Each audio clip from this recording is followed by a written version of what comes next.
মেয়েকে সুস্থ করতে মায়ের স্বপ্নাদেশ। দক্ষিণ ২৪ পরগনা থেকে মেদিনীপুর শহরে গিয়ে পুজো শুরু। কাঁধকালীর মন্দির প্রতিষ্ঠা। এই মেদিনীপুর শহরেই আবার শ্মশানকালীর আরাধনা।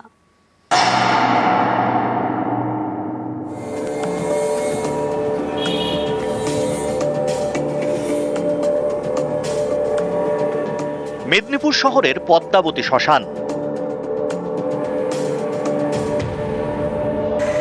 এই শ্মশান ঘেঁষা কালী মন্দির, মা এখানেই শ্মশান কালী।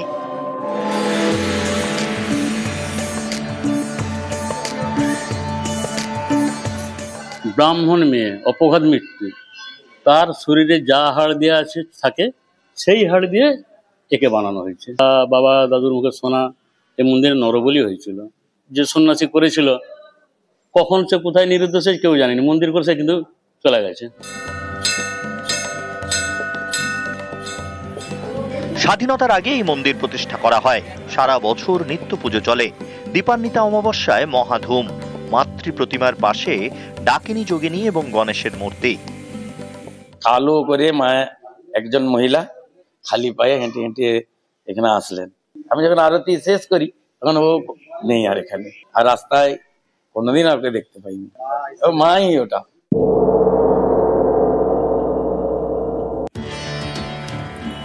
মেদিনীপুর শহরের আরেক কালী মন্দির, নাম কাঁধকালী।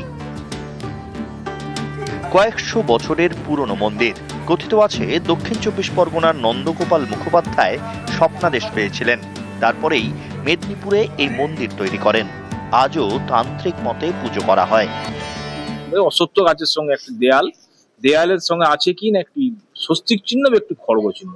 উনি পুজো দিলেন ভক্তি ভরে, অলৌকিকভাবে। তারপর দেখা গেল সত্যিকারের সেই ব্যবসায়ী সন্তান কিন্তু কয়েকদিনের মধ্যেই সুস্থ হয়ে উঠলেন। তারপর উনি কিন্তু বা ওটা বাড়ির থেকে তারপর আর কেউ সেইভাবে এখানে কেউ আসছে না। ডাকাতরা তারপরে এই মায়ের আরাধনা শুরু করেছিলেন। পশ্চিম মেদিনীপুর থেকে শোভন দাস, নিউজ 18 বাংলা।